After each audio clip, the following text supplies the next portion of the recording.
Good afternoon, everyone. Congresswoman Maxine Waters proudly represents the 43rd District of California, which includes about half of Torrance, parts of South Los Angeles, Gardena, Harbor City, Harbor Gateway, Hawthorne, Inglewood, Lawndale, Lenox, Lomita, Playa del Rey, Playa Vista, West Athens, Westmont, West Carson, and Westchester. Elected in November 2018 to her 15th term, Congresswoman Waters is now the chairperson of the House Financial Services Committee, the first African American and the first woman to hold this important position.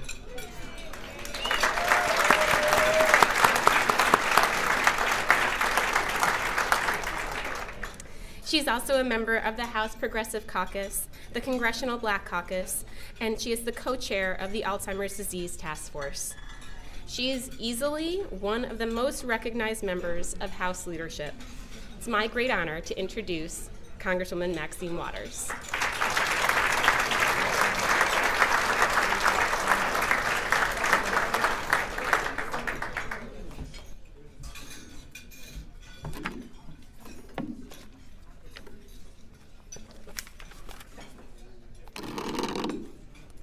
Good afternoon, everyone.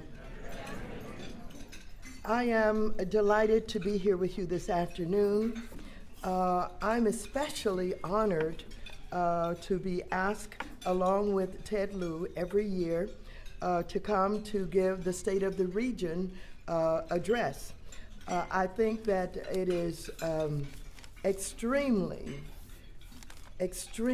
important to respond to the request, because I believe that the Torrance Chamber of Commerce is the best chamber of commerce in the whole United States of America.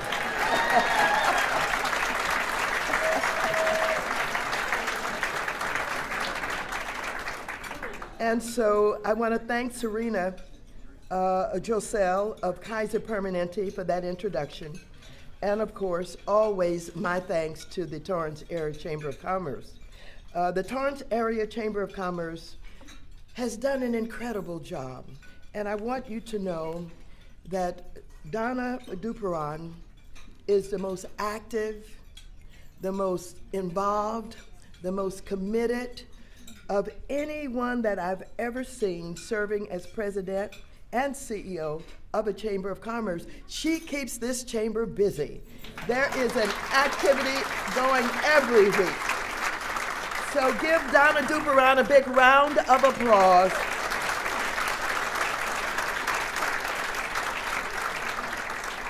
And of course, a wonderful team working with John Hefferman, who is the chairman of the board, and for all of the time and hard work that he puts into this chamber. He too is very dedicated, and he is absolutely committed to serving the people of Torrance. Give him a big round of applause.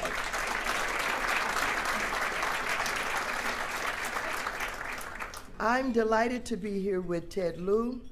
He is one of our young, active members of the Congress of the United States of America. He's now in a special position in the leadership that he will tell you something about.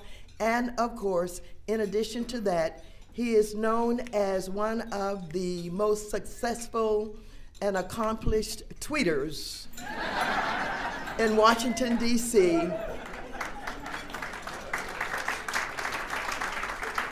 His leadership does not go unnoticed. Give him a big round of applause.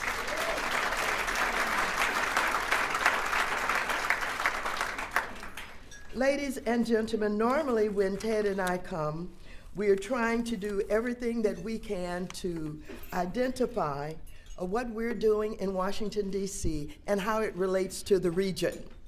And so normally we will be talking about transportation issues as it relates to the efforts in the South Bay. We will be talking about issues of concern to our local business community, on, and we're going to do some of that today. But I know you want to hear about what's going on in Washington. Or maybe you don't. First, I would like to say to Mayor Pat Fury and Terry, thank you for your leadership. Thank you for being an involved mayor who shows up at every event. He's always there. And of course, he just got back from Washington not too long ago. And he's reminding me how cold it is back there. But he's also reminding me about what this city and what this region cares about, this area. And so they're always there as advocates, speaking on behalf of not only the city, but the region, and helping us to understand how we can focus our attention on issues that will make the quality of life much better for the people who live here. Give them a big round of applause.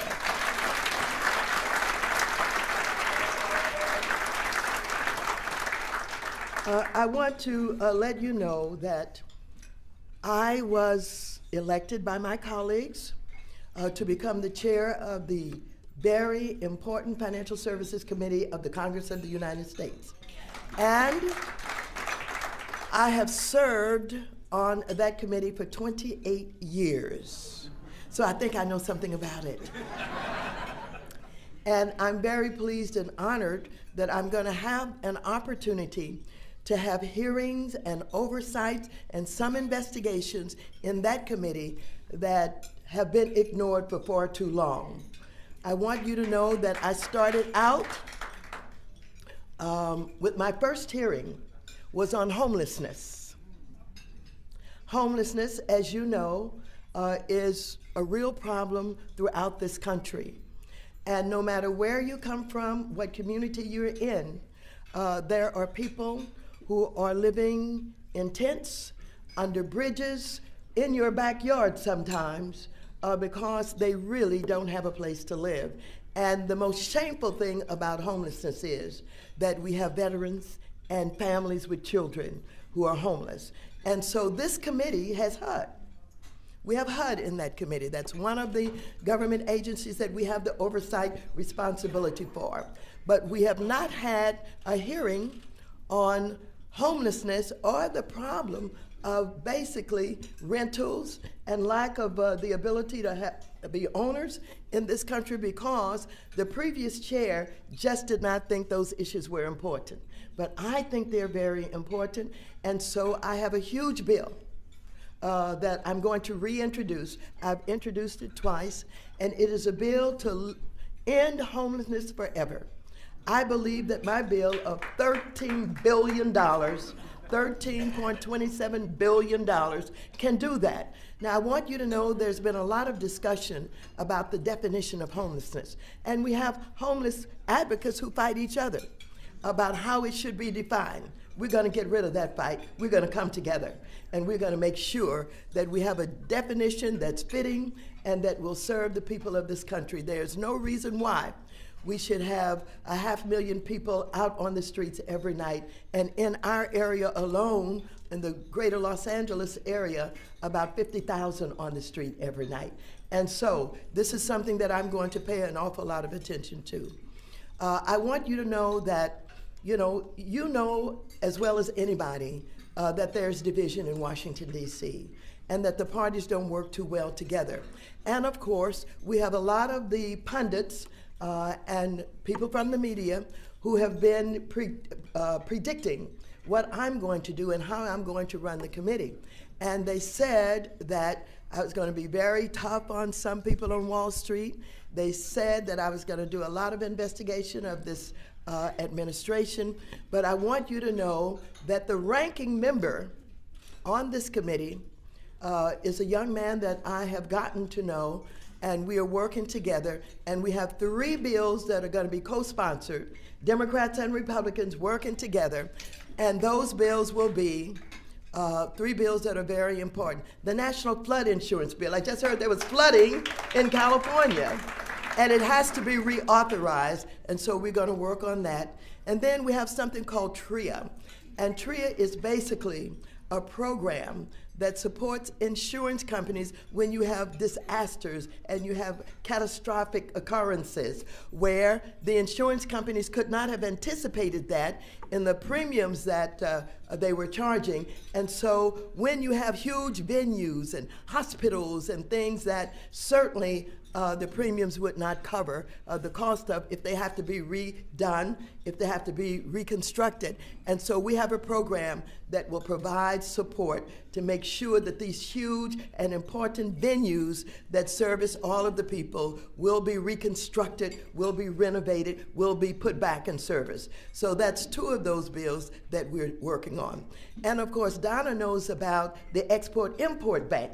That's so very important. That got undermined in the last session of Congress, was under attack, and we don't know why, because this EXIM Bank is so very important to helping to support our ability to export to other countries. And when we export, we create jobs. And we have so many countries that would like to have goods and services, and we have so many people prepared to provide those goods and services, but they need some support, they need some help, whether or not it's with insurance, other kinds of things that makes exports very possible. So we're gonna put those three bills up, and we're gonna work together, and we're going to show them that the predictions are all wrong. They don't know what they're talking about. When we decide that we can work together and get things done, then we should do it, and we're going to try to be fine examples of that. So I want you to help in every way that you can. When these bills come up, we won't have much opposition. We'll have some opposition. But on some things like EXIM Bank, we have a lot of people who don't understand what it is. And they think it's another bank like a Bank of America, or it is not. And so I want you to write, I want you to tweet, I want you to get on the internet, and I want you to give support to the EXIM Bank, because we have lots of small businesses in this area who are exporters or who would like to be exporters, and they would like to have some support for their government. Will you do that? And so we are experiencing some remarkable things in Washington, D.C. We are experiencing the kinds of decisions, the kinds of initiatives that we never thought we would encounter. And so it is daunting, and we are working in every way that we possibly can to deal with it. Many of you are watching what is going on your television. You're listening to what is being said about certain issues. You're trying to understand what is going on with our foreign relations, and on and on and on. But I bet you in all of that, you were certainly surprised that your government shut down for 35 days. Federal employees who were not paid, who lived paycheck to paycheck. Federal employees who were seeking help for their families with some of our nonprofit organizations all over this country. 800,000 federal employees. Why did that take place? It should not have taken place. It should not be the kind of response when people have differences about how things ought to be done. The big issue that is now taking up so much time and confronting the Congress of the United States have to do with the fact that the President of the United States told everybody that he was going to build a big, beautiful wall. A big, beautiful wall that nobody could climb over. The biggest and most beautiful wall you have ever seen or heard of in your life, and Mexico was going to pay for it. And Mexico told him in very unkind words that that was not going to happen. And so the president still was asking us for $5.7 billion to build this wall. And of course, when he couldn't get what he wanted, he simply used the power of the presidency to shut down this country and shut down all of the federal workers that you heard about, and you wondered what was happening to them and their families.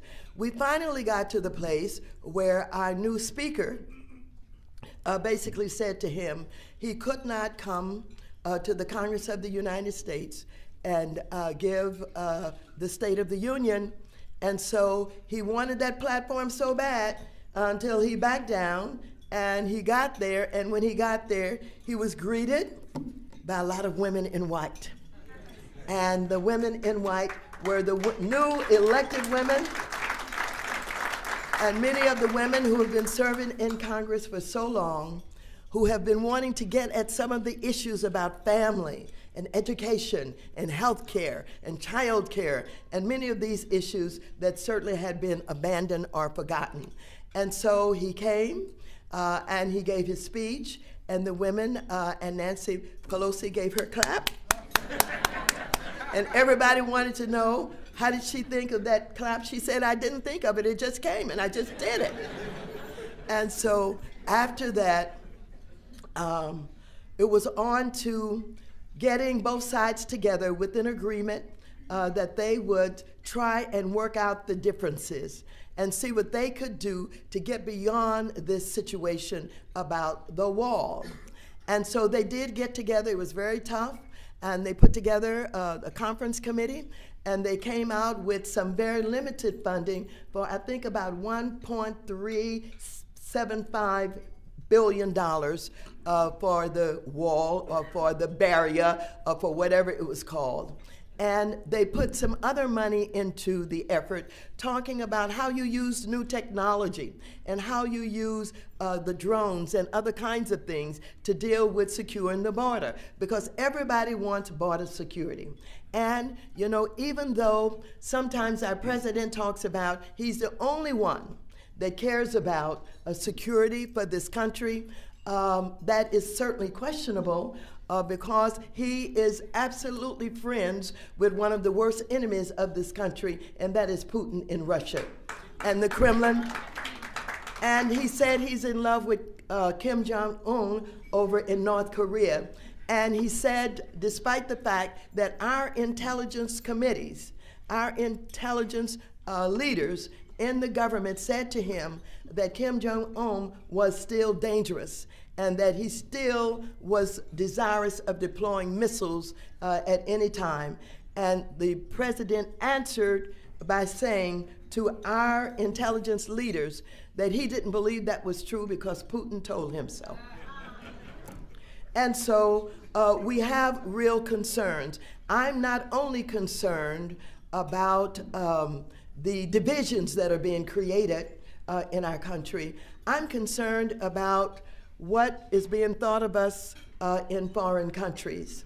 And I'm concerned about the way that we are being received or not being received. You've been watching television, and I think that perhaps you saw a recent conference in Munich dealing with security, where the vice president announced greetings from the President of the United States of America, and there was dead silence.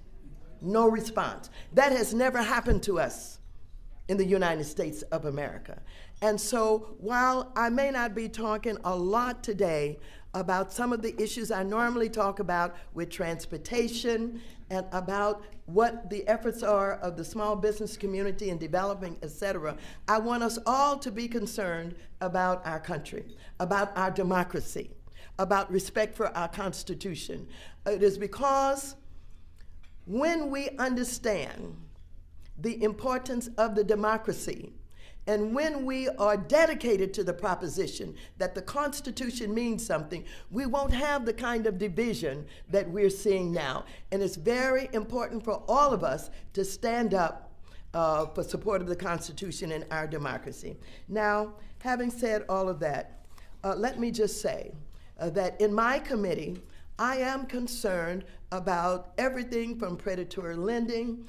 I'm concerned about what happens on Wall Street and our major banks. 2008, we went through a meltdown in this country.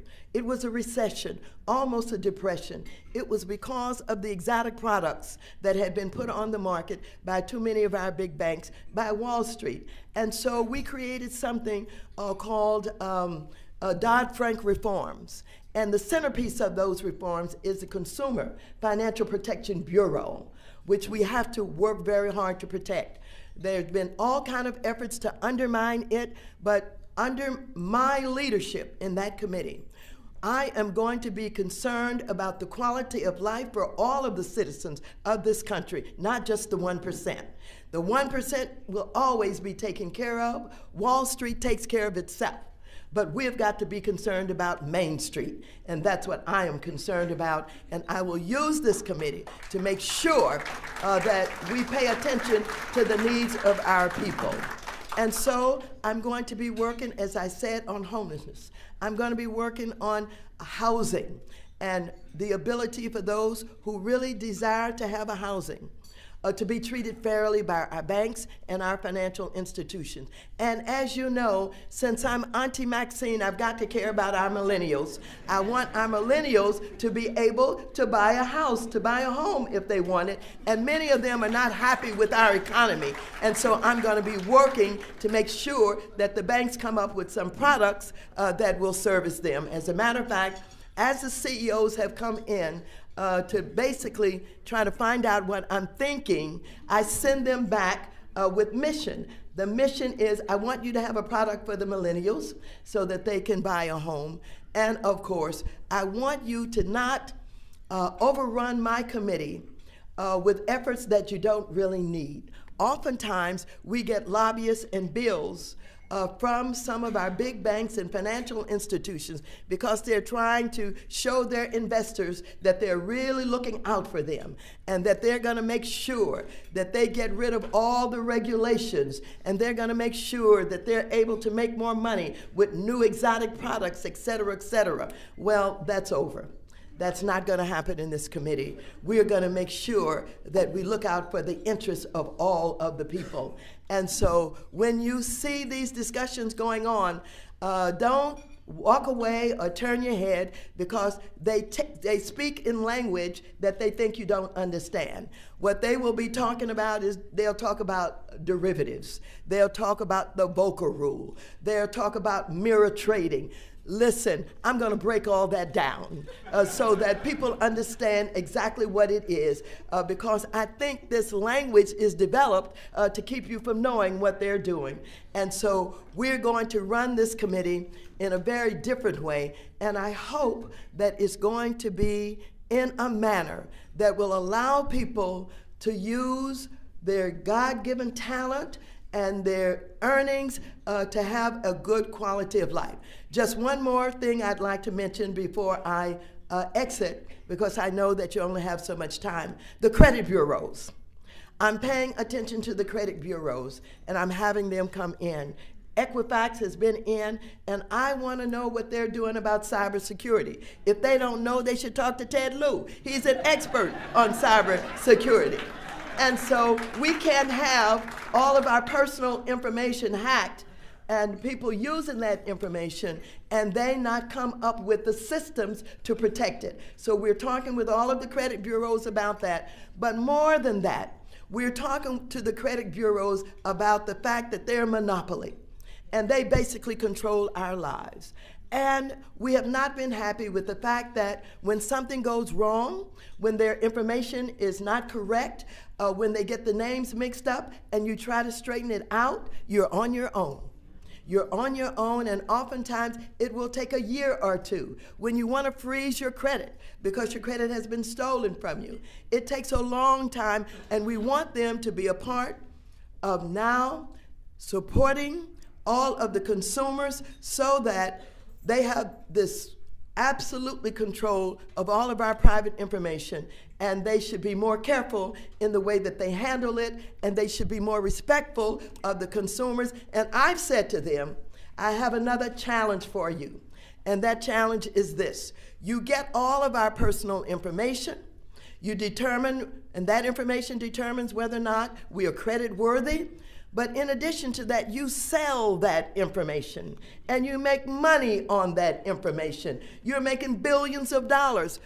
Why can't the consumer get a piece of the money from the use of their private information? Why can't you find a way to say that In addition to all of the money that they're earning on the sale of your private information, since it's our information, maybe we should get a cut of that also. And so I sent them back to see if they could come up with a plan. They didn't leave my office too happy. But I wanted to talk with them basically about the way that they conduct themselves and their responsibility to us. Now, having said all of that, ladies and gentlemen, my eyes are always on my district and the community. LAX, of course, is in my district, and that footprint is so important to all of us, and the jobs that they create, so important to our families. And it worried me so much when we were shut down because this economic engine that services this whole area was placed at risk. And I want you to know, even though it may not have been told to you in ways that you understand, that the air traffic controllers said, this country is in great danger. I was worried that some of them were on sick out.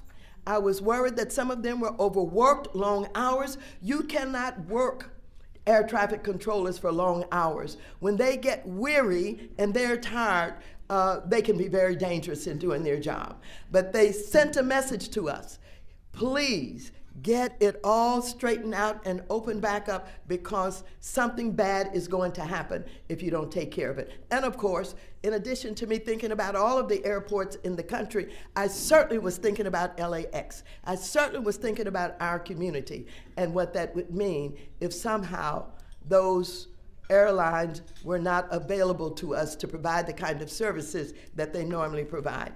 With that, let me just say to you, thank you for being a well-organized community. Thank you for being involved in all of those events that Donna Duperon is always creating for all of us. Thank you for being organized in communities where you respond to the problems and the issues that confront your areas. It is not every community that does that. I represent the 43rd Congressional District. It is very diverse, and I have a lot of communities in my district. And I want to tell you that the city of Torrance is the most organized and the most capable of dealing with the issues of the constituents of the city. Thank you so very much, and if Donna would like it, I'll be open to answer questions after we finish with our presentations. Thank you so very much.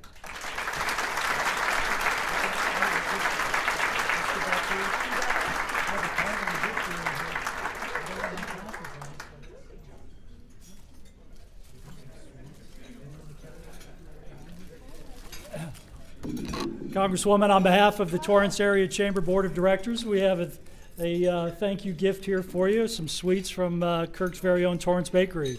Thank you, Congresswoman.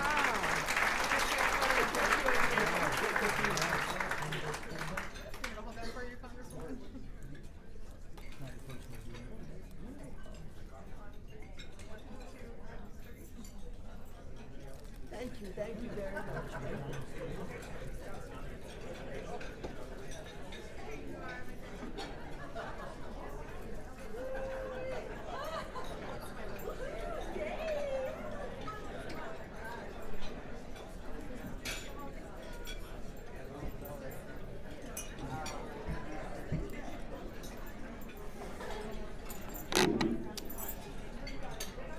Next up, I'd like to invite Connie Turner from Southern California Edison to the stage. She's going to introduce Congressman Lieu. Connie.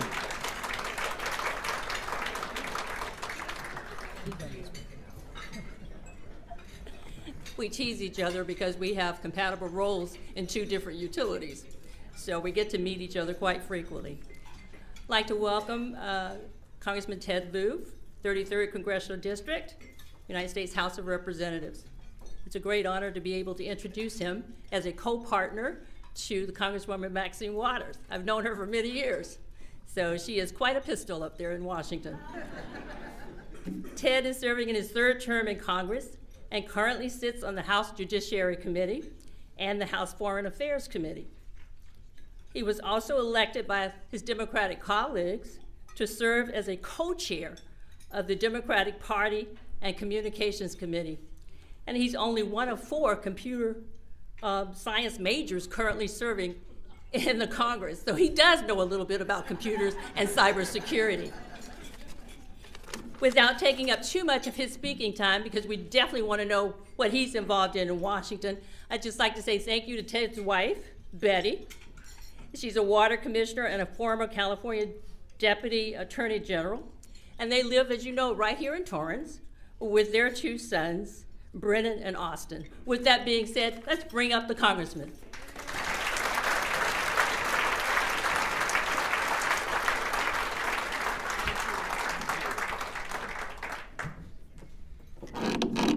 Thank you, Connie, for that wonderful introduction. By the way, I was right before this at Evolocity, which is this really cool electric vehicle company in Torrance. And so they need Southern California Edison's help. I was there with my amazing staff, Nico, my district director, and Aurelia, my field representative. And of course, my staff asked the one super important question, which is, hey, are you a member of the Torrance Area Chamber of Commerce? Turns out they're not, so you just might want to, say hi to them. All right. It's my honor to be here along with the Congresswoman Maxine Waters, and the only reason we're even here today is because we funded government last Friday.